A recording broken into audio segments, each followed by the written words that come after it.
Okay, we got a 2013 Jeep Rubicon Wrangler 3.6. What we got going on is the caliper is staying locked up, and it's usually not the caliper, it's usually the hose. They act as a one-way valve where it'll allow fluid to come and hold, but it doesn't release the fluid back.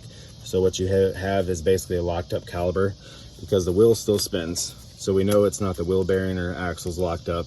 So, but the wheel's being stuck. So what you do is you can leave this one on, take this one off, make sure you take the cap off of the brake reservoir and overfill it to the top. So when it starts leaking fluid, you don't get air in your line. So you don't have to bleed all the lines just in case the brakes ain't that way.